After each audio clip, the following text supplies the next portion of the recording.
उज्जवल Bharat news, देश की प्रखर आवाज, मध्याह्न संवाद, डेली एट 2 PM। नमस्कार, उज्जवल भारत न्यूज के मध्याह्न संवाद एट 2 PM में आप सभी का स्वागत है। सूरत के योगी चौक वराछा में शेडो फैक्स कुरियर कंपनी के 400 से ज्यादा कर्मचारियों ने हंगामा कर दिया है। शेडो फैक्स कंपनी में काम करने वाले डिलीवरी मैन और राइडर्स ने एकजुट होकर आरोप लगाया है कि पिछले साल से ज़्यादा समय से इजाज भाई कंपनी में मैनेजर के तौर पर जुड़े हुए थे और उनके साथ 400 से ज़्यादा लोग काम कर रहे हैं, लेकिन अचानक कंपनी ने उन पर चोरी का आरोप लगा दिया और ज़बरदस्ती मानसिक प्रताड़ना देकर इजाज भाई ने इस्तीफा दे दिया है। और 400 से ज़्यादा युवा बेरोजगार कंपनी के पास सवारियों ने फिर किया हंगामा। इजाज भाई को काम करने के लिए बुलाया और अपने साथ काम करने को कहा। एक तरफ सूरत में मंदी चल रही है और अब कंपनी के अचानक कर्मचारियों का कॉन्ट्रैक्ट पर रखने के फैसले से 400 से ज़्यादा राइडर्स बेरोजगार हो जाएंगे, जिससे कर्मचारियों ने कंपनी को लिखा है कि वो इजाज भाई को दोबारा नौकरी पर रखे और संविदा पर कर्मचारियों की संख्या प्रतिदिन यथावत रखने की मांग की गई है। फिलहाल यह मामला सरौली पुलिस थाने तक पहुंच गया है और अब देखना यह है कि शेडो फैक्स कुरियर कंपनी भविष्य में क्या फैसला लेती है और ये तो वक्त ही बताएगा कि इन बेरोजगार लोगों को अपनी मांगों के साथ दोबारा रोजगार मिलेगा या नहीं।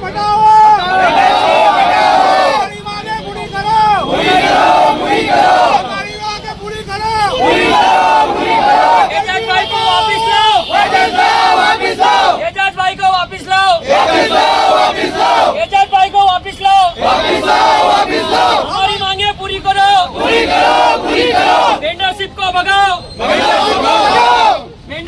आपको बता दें कि shadow fax technologies private limited को अपने ग्राहकों से तीव्र और सुरक्षित डिलीवरी और पिकअप सेवाओं के लिए 1.6 की रेटिंग मिली हुई है।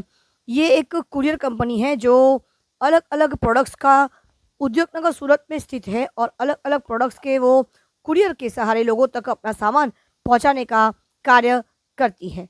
यहाँ पर कुरियर कंपनी के लोगों के द्वारा मांग की जा रही है कि इजाज भाई को यह कंपनी में वापस लाना चाहिए, जिसकी वजह से राइडर्स और जो कुरियर बॉय हैं वो उनकी मांग है कि इस कंपनी के जो कर्ताधर्ता है इजाज भाई को वापस लाया जाए, क्योंकि उन्होंने इस पूरी टीम को बखूबी संभाल के रखा है। પટેલ જુનેદ, મેં એઝ અ રાઇડર સાઇડો ફિક્સમાં જોબ કરું છું। મને 7 થી 8 વર્ષ થઈ ગયા। હવે અહીંયા આવું છે કે અમારા જે મેનેજર સાહેબ છે એમને બેંગ્લોર બોલાવ્યા અને મેન્ટલી ટોર્ચર કરીને એમને રિઝાઇન મુકાઈ દીધું। એમાં અમારા જે ઉપરના જે સર છે કૃષ્ણકાંત અને રંજીત સર, એ બંનેઓ બહુ મેન્ટલી ટોર્ચર કર્યું છે અમારા એજાજભાઈને ને એમને ચોરીનો બ્લેમ રાખ્યો કે ભાઈ તું બી ચોર છે, તારા જે બધા રાઇડર છે સુરતના 400-500 એ બધા ચોર છે, તો ભાઈ તું રિઝાઇન મૂકી દે ને અમે રાઇડરને હટાવીને અમે કોન્ટ્રાક્ટ પર આપી દેવાના છે આખું સુરત। હવે એ લોકો કોન્ટ્રાક્ટ પર આપી દેશે તો એ લોકો પર પેકેટ 1 રૂપિયામાં કોન્ટ્રાક્ટને આપવાનું કહે છે। અમે ઓલરેડી 1 રૂપિયા 15 પૈસામાં જોબ કરીએ છીએ। હવે કોન્ટ્રાક્ટ વાળો રૂપિયામાં લેશે તો એ લોકો 70 પૈસા 60 પૈસામાં બીજાને આપશે, તો એમાં સેલેરી બનશે 10,000 12,000। હવે માણસ એમાં પેટ્રોલ પુરાવશે કે શું કરશે શું નહીં, બરાબર, તો ઘર કેવી રીતે ચલાવશે? તો અમારી એક જ છે કે ભાઈ જે કંપની રોલ પર અમારું ચાલે છે એ જ ચાલે ને અમારા એજાજ સર અમને પાછા મળે ને એજાજ સર અહીંયા જોબ પર ઓન રોલ આવી જાય શેડો ફિક્સમાં ને જે કંપનીને બેઝ પર અમે જે બધા જોબ કરતા હતા 400-500 રાઇડર એ બધા કંપની જોબ પર જ લાગી જાય ને અમારું એક જ છે કે ભાઈ અમે 2016-17 થી અહીંયા જોબ કરીએ છીએ। જ્યારથી શેડો ફિક્સ સ્ટાર્ટ થયું છે ત્યારથી અમે જોબ કરીએ છીએ, આજ સુધી એવી કોઈ દિવસ પ્રોબ્લેમ આવી નથી। જ્યારે 2000-3000 પાર્સલ આવતા હતા, આજે 70,000 થી 80,000 પાર્સલ આવે છે તે અમારા લીધે છે, અમારા રાઇડરોના લીધે છે। તો અમે આટલી મહેનત આમાં કરી છે, અમારું ઓન રોલ અહીંયા તમે ચેક કરી લો, અમે કેટલા વર્ષથી જોબ કરીએ છીએ। તો અમે આ મુકામ પર શેડો ફિક્સને પહોંચાડ્યો તો આ દિવસ જોવા માટે નથી પહોંચાડ્યો કે અમને એક જ દિવસમાં આ લોકો આવો ડિસિઝન લઈને અમને બેરોજગાર કરી દે। કેટલા લોકો બેરોજગાર થશે? 400 થી 500 लोग खाली सूरतમાં। કંપની અગર તમારી વાત નહીં માને તો તમે શું કરશો? ના, અમને તો એવું જ છે કે ભાઈ અમે અહીંયા ધરણા પર બેસી જશું કે અમારો રોજગાર ચાલ્યું જશે, અમારો ઘર કેવી રીતે ચાલશે। તો અમારી તો એક જ રિક્વાયરમેન્ટ છે કે અમારા સર પાછા આવે ને અમારા સર જોડે અમને કામ કરવું છે ને અમારું કામ પરફેક્ટ જ હતું। આ લોકોએ ખોટો બ્લેમ લગાવ્યો છે કે અમે ચોરી કરી છે ને અમારા સરે ચોરી કરી છે ને એવું કઈ પ્રૂફ નથી, એવું કઈ એવિડન્સ એ લોકો કને નથી કે અમે કઈ કર્યું છે। બસ એક જ છે એ લોકોનું કે કોન્ટ્રાક્ટ પર કરવું છે અને એ લોકોને કંપનીનો પ્રોફિટ વધારે જોઈએ છે, બસ એક જ છે, બીજું કઈ નથી એ લોકોનું। ગુજરાત સર તમારું નામ? પટેલ જુનેદ, મેં એઝ અ રાઇડર સાઇડ ઓફિસમાં જોબ કરું છું. મને 7 થી 8 વર્ષ થઈ ગયા.